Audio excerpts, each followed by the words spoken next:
Привет, меня зовут Саша. Сегодня у нас очень необычный ролик. Во-первых, он на русском языке, потому что обычно мы делаем ролики на польском языке. Во-вторых, это ролик о моем прадедушке, который умер на территории Польши во время Второй мировой войны. Так получилось, что я переехал в Польшу, и мне захотелось найти его могилу. В этом ролике я расскажу, как я буквально поэтапно воссоздал последние несколько часов его жизни, как я нашел место его смерти, как я нашел его могилу, хотя говорят, что в Польше не сохраняют никаких советских памятников, могил и так далее, и здесь вообще эту память не уважают. Я расскажу, как на самом деле обстоит с этим дело, как это повлияло на мою жизнь, и как такая история может повлиять на жизнь каждого из нас, и почему это важно.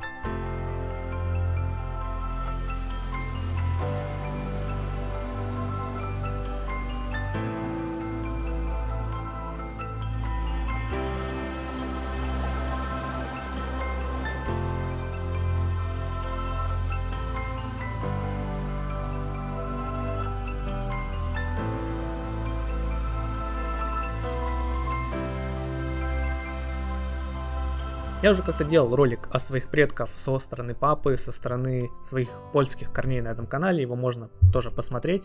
И сегодня я решил сделать ролик о своих предках со стороны мамы. Так получилось, что сегодня 12 августа 2023 года, а мой прадедушка умер 12 августа 1944 года, ровно 79 лет назад. Но начать эту историю я хочу немного раньше. Хотел бы, наверное, рассказать историю семьи моего прадеда, может быть, показать некий его такой жизненный путь. И, может быть, через эту историю лично для меня будет и станет немного понятнее, кто я, а вас я, может быть, заинтересую каким-то образом изучать свои корни, показать, насколько истории в прошлом могут быть интересны и насколько они влияют на нас. Историю моего прадеда я хочу начать с вот этого документа.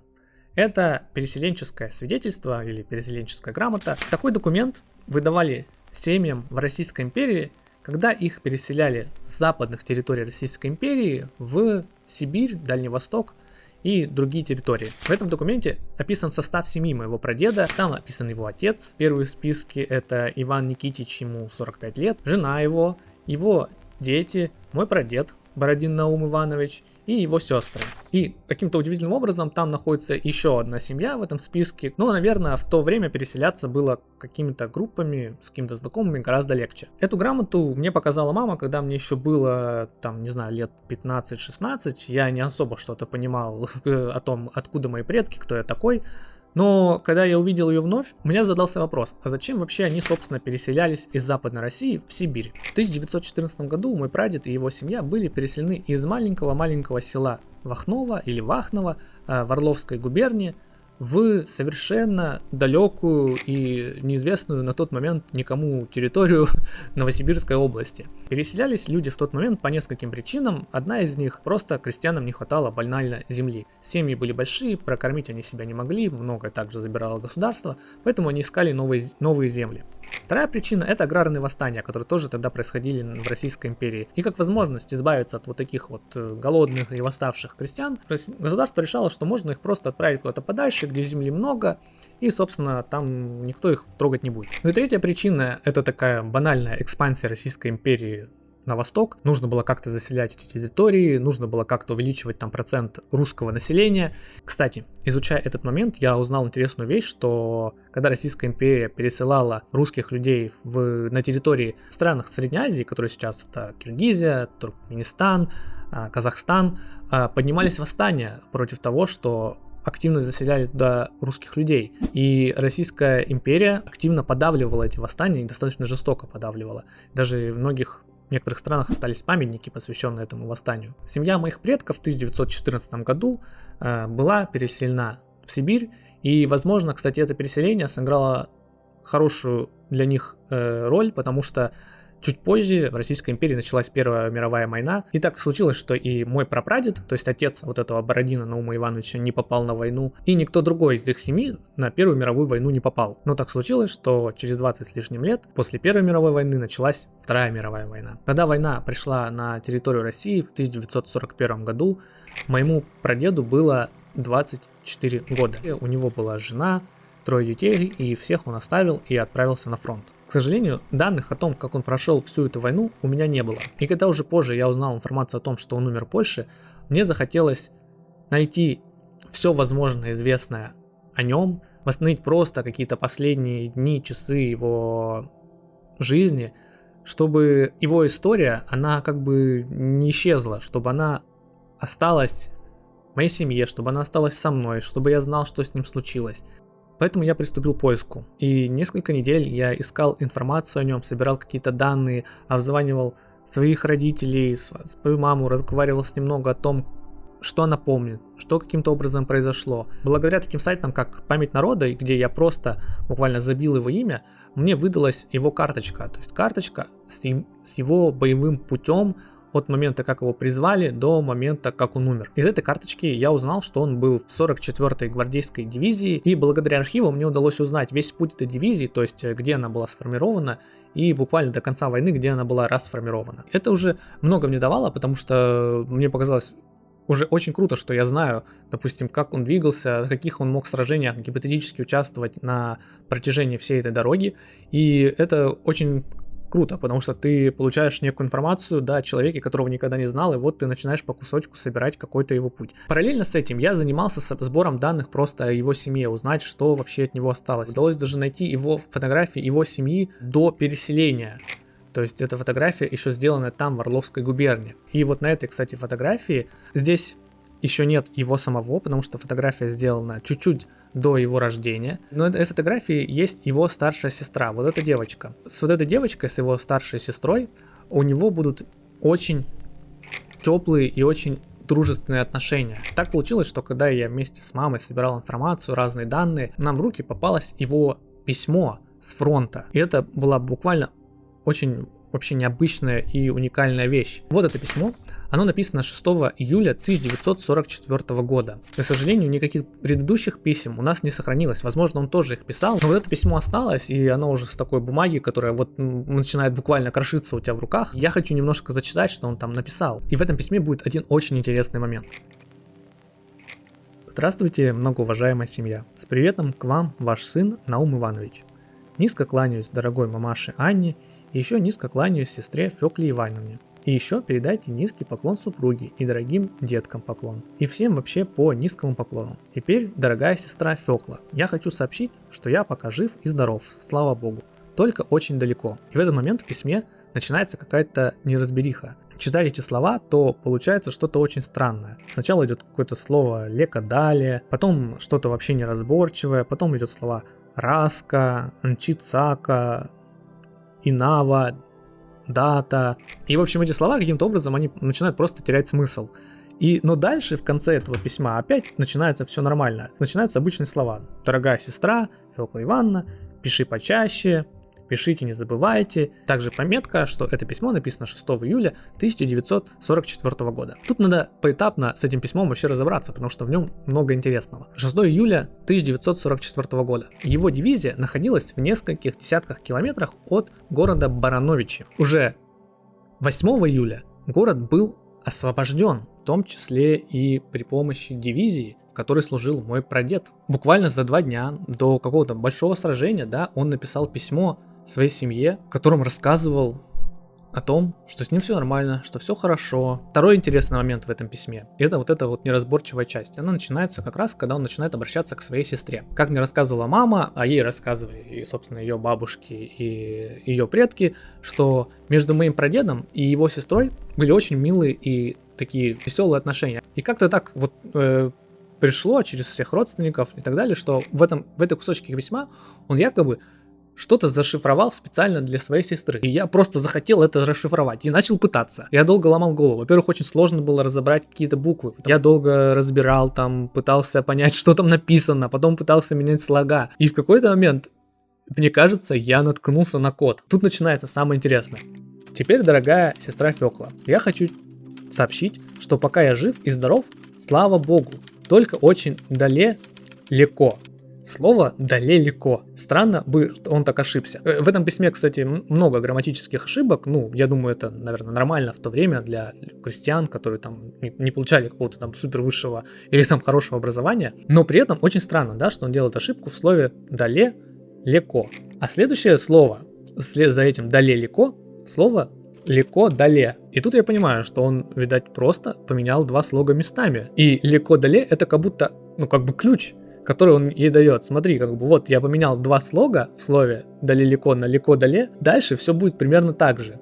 И я начал пытаться это расшифровывать. И вот в первых буквально строчке разобрать все очень сложно. Но как мне кажется, что в этом строчке встречается слово Польша, но дальше все становится гораздо понятней. Вот, допустим, с этой строчки можно увидеть, что тут написано «ну, может», потому что тут вот как раз поменены так слова «скоро война закончится, и тогда приедем домой». Какие-то такие слова, может быть, не стоило говорить тогда. Может быть, там, не знаю, цензура как-то так работала, но что он это зашифровывает. Наверное, это какие-то важные, милые для них какие-то заметки, которыми ему хотелось поделиться со своей сестрой. Для меня это был такой очень, необычный, вдохновляющий момент, что, знаете, это как в фильмах, в которых, там, не знаю, какой-нибудь святой Грааль ищут, какой-нибудь код да Винчи, кто-то его отгадывает, и, ты чувствуешь такое, типа, вау, как будто сам догадался. А тут ты действительно сам догадался, и это, конечно, очень меня так прям, не знаю, вдохновило, что, вау, ничего себе, я столько лет прошло, это письмо лежало 79 лет, 79 лет пролежало. И вот, и наконец-то, никто в семье почему-то не мог его расшифровать, или никто особо, может быть, и не занимался этим, а я это сделал. И, мне показалось это таким очень крутой и приятной вещью. И двигаясь дальше, конечно же, мне захотелось узнать, где он умер, посетить место его смерти и посетить его могилу. И тут тоже очень сложная история, потому что его дочка, моя бабушка, она тоже пыталась найти его могилу. Конечно, ей хотелось узнать больше информации о том, как он погиб, где он погиб. И в 60-е или 70-е годы она вместе со своим ребенком отправилась на поиск его могилы. Там, благодаря своим поискам, она доехала куда-то до Беларуси, и в Беларуси она узнала, что он похоронен в Польше. Но до самой Польши добраться у нее так и не получилось. Я чувствовал свой какой-то долг, значит, я должен найти его могилу, значит, я должен что-то с этим сделать. И я начал дальше рыться в архивах и пытаться понять, что с ним случилось. Благодаря, опять же, сайту этому «Память народу» мне удалось узнать, что он умер в деревне Новые Липки. Небольшая маленькая деревня в Мазовецком воеводстве, недалеко от Варшавы. Там в 800 метрах от этой деревни он был где-то похоронен в какой-то братской могиле. И здесь я должен сказать спасибо спонсорам, которые во многом поддержали эту поездку. Благодаря ним я смог туда доехать, купить билет, переночевать, спокойно все сделать, снять и показать это видео. Поэтому я взял велосипед, загрузил его в поезд и поехал. Это была какая-то такая приятная, вдохновляющая поездка. Я добрался до Варшавы. В Варшаве я пересел на следующий поезд, такую небольшую электричку, которая везла меня уже дальше, ближе к этой деревне. И я добрался до ближайшей железнодорожной станции к этой деревне. Когда я ехал туда, я понял, что я не хочу просто приехать на место, где он умер. Я хочу восстановить какой-то последний, может быть, пару дней, последние несколько часов его жизни, потому что, у меня же есть такая возможность, я должен это сделать, я вот прям в этом месте. И поэтому, перед тем, как поехать, я еще раз полез в архив. В архиве я нашел боевой журнал, его части, его дивизии, записи, которые отправляли командиры в главный штаб, то есть буквально, что делала эта часть в последние дни и часы перед его смертью. Я нашел старые карты. На этих картах обозначался фронт на 11 и 12 августа 1944 года. Я увидел в этих записях, что 11 и 12 числа его дивизия освободила несколько сел. Село Каладжонш, село Указы, деревню Боево и деревню Новые Липки, в которой, собственно, и умер мой прадед. В архивах было написано, что он умер, что его похоронили недалеко от села Новые Липки. Возможно, Новые Липки, в тот момент, когда его уже хоронили, было, наверное, достаточно далеко от фронта, что можно было отойти и там откопать какие-то могилы. Значит, он, собственно, умер в какой-то атаке или по каким-то артобстрелам именно в этих селах. Либо там Боево, либо Сокулка, либо Каладжонш. И я должен был по ним проехаться. Они как раз были по пути в эту деревню Новые Липки. На самом деле ощущения, конечно, такие странные. В сводке оперштаба там было написано, что ясная погода, дороги приемлемые для движения. Сейчас погода примерно такая же, и вот прошло 79 лет. Не знаю, что здесь сказать, но это интересно именно вот такой момент почувствовать. И было даже как-то сложно представить, что 79 лет назад здесь была война, и умирали, сотни человек каждый день. Я, кстати, когда узнавал информацию про эти места, на многих там польских сайтах было написано, что кое-где в этих лесах или там на этих полях еще даже сохранились окопы. Так как у меня было мало времени, и, конечно, я не мог там много ходить по лесу, я решил полетать на дроне и посмотреть, как это, собственно, с дрона выглядит, действительно ли там что-то видно, но, к сожалению, никаких вот прям следов окопов там я не увидел. Наконец-то я добрался до Новых Липок. Это показалось очень маленькой деревня, еще меньше, чем все предыдущие. Она находилась больше в лесу, эта деревня, в отличие от других. Те были каких-то еще на каких-то полях, тут была вообще окруженная лесом.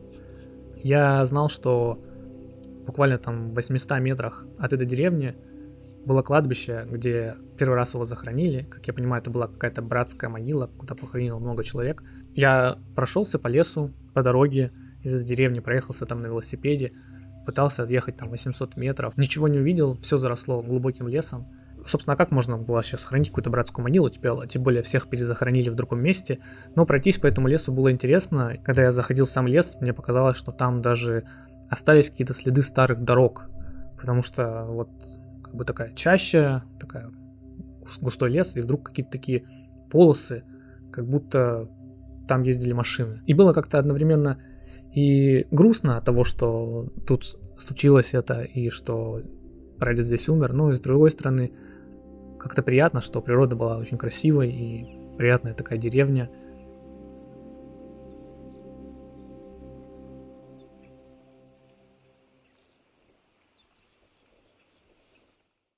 Ну и здесь мы, наверное, добираемся до самого важного. Я также узнал, что моего прадеда Наума Ивановича перезахоронили из вот этой братской могилы в Новых Липках. Его перезахоронили в другой могиле в городе Седлице. Это соседнее с Варшавой воеводство. Мне было важно на это посмотреть с нескольких причин.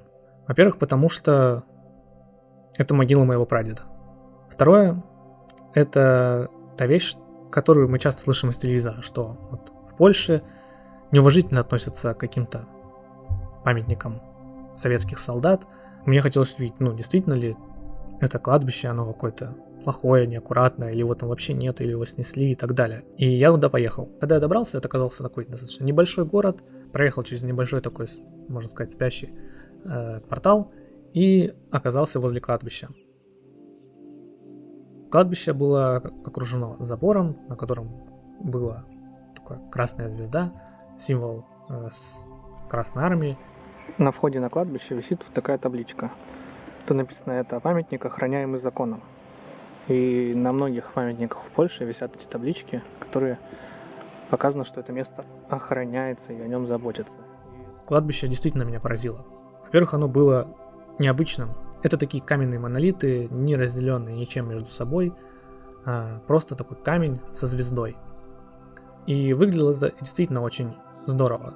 В центре этого кладбища была такая стелла, где было написано о тех воинах, которые погибли, которые сражались здесь на территории Польши. Также была небольшая стелла, которая показывала, что этот участок кладбища ответственен за такую братскую могилу, где похоронены как советские, так и итальянские, так и французские солдаты, так и польские солдаты, которые здесь которые воевали. Иногда, когда там приходишь на кладбище, допустим, в России, кладбище отнесет в себя какую-то такую тоску. Здесь вот как-то просто плохо, в этом месте тяжело. А в этом кладбище не было тяжело. Это был такой парк монументальный, я бы сказал. На каких-то были похоронены советские солдаты, на каких-то польские. Наверное, кто-то смог найти здесь своих предков, своих родственников и сделал памятники. Но удивительно, что даже на тех могилах, на которых не было подписано имя, на которых не было написано, что эта могила найдена их родственниками, каждая могила была ухажена, и практически на каждой стояла либо свечка, либо какая-то игрушка, либо какой-то цветочек, показывающий, что за этой могилой следят. И это было удивительно, что спустя столько лет кладбище не заброшено, за ним следят, оно ухожено. Каждая могила, буквально каждая, была украшена вот чем-то, показывающее, что она как будто важна. И это было очень удивительно и приятно. И я начал искать могилу своего прадеда. Еще до того, как я сюда ехал, я опять же лазил по архивам, и мне удалось найти данные, что вот несколько тех людей, погибших в боях вот этих возле деревни Новые Липки, были перезахоронены, и мой прадед был похоронен в могиле под номером 200. И я нашел эту могилу. Это было так необычно и странно подойти к ней и понять, что вот здесь перезахоронили твоего предка, и что каким-то образом спустя 79 лет жизнь каким-то образом так закольцовывается, да, что он здесь, я здесь. Мне было очень приятно, что каждая могила, она была в хорошем состоянии. Я буквально подошел, там, буквально, не знаю, стряхнул, может быть, какой-то мох, там, немножко пыли, и мне ничего не нужно было особо делать. Я даже как-то ничего с собой не взял, не был готов к тому, что как бы я это увижу, и что я это встречу. Как-то мне не верилось, что оно произойдет. И я там буквально просто положил цветочек и все, я не знал, что сделать. Там было как-то, знаете, приятно находиться, потому что это был такой, что ли, парк, и парк, напоминающий о каком-то монументальном событии, где вокруг тебя память о каких-то монументальных людях. И в этот момент какие-то предрассудки о том, что в Польше там каким-то образом не ухаживают за могилами, кладбищами, там сносят какие-то памятники. У меня в этот момент даже не осталось никаких каких-то плохих ассоциаций. Вот оно кладбище, оно целое, оно аккуратное, здесь стоит памятник. А что, собственно, еще надо? Почему из России в сторону как бы вот каких-то таких событий, каких-то вот таких вещей, как кладбище, из России идет столько какого-то неприятного гонора, каких-то неприятных слов. Там, может быть, в Польше убирают советские памятники, но советские памятники — это другое дело. Советские памятники в Польше ассоциируются с советским режимом, который им не нравился, который не принес им после войны то, чего бы они хотели. Каждого солдата, который умер, освобождая их страну, они уважают. Вот оно, это кладбище. Вот уважение к этим людям. А то, что им не нравится режим, то, что они не хотят о нем как-то помнить, не хотят его сохранять, память о том режиме, который им не нравился, это их право. Почему в России как-то должно это кого-то волновать? В России есть своя страна и свои проблемы. Каждого солдата умершего, каждого человека, человек самое главное, человека тут уважают. Вот оно, это кладбище и эти могилы, которые показывают монументальность жизни каждого солдата, который умер, освобождая Польшу.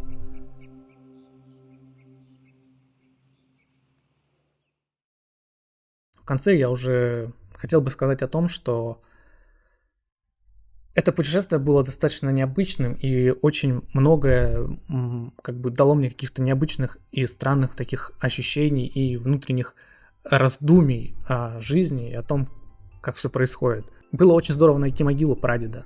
Было очень здорово найти место, где он умер. Было очень интересно и необычно воссоздать буквально несколько последних часов его жизни, может быть, даже какой-то некий месяц его жизни, да, от письма, которое мне удалось найти. Спасибо большое, что посмотрели этот ролик. Я хочу в конце этого ролика еще раз сказать спасибо тем людям, которые поддержали создание этого ролика. Во много благодаря вам он появился. Спасибо, что стали спонсорами этого канала. Это очень приятно. Я надеюсь, что в дальнейшем мы с вами сможем создать еще какие-то подобные ролики. Если вы вдруг хотите поддержать создание таких роликов, становитесь спонсором здесь на YouTube, либо через Patreon.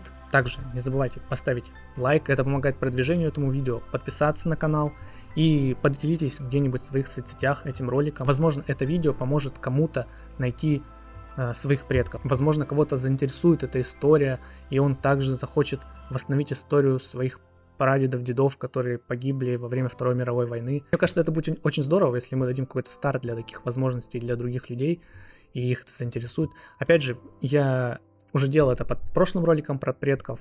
Здесь также, если у вас вдруг возникают какие-то вопросы, как что-то найти, где взять информацию, вы можете написать мне, став спонсором, да, через группу в Фейсбуке, к которой получите доступ, либо там мне на почту, либо через соцсети. Я в какой-то момент там отвечу и надеюсь, что чем-то вам помогу. Еще раз большое спасибо, что досмотрели, и берегите себя.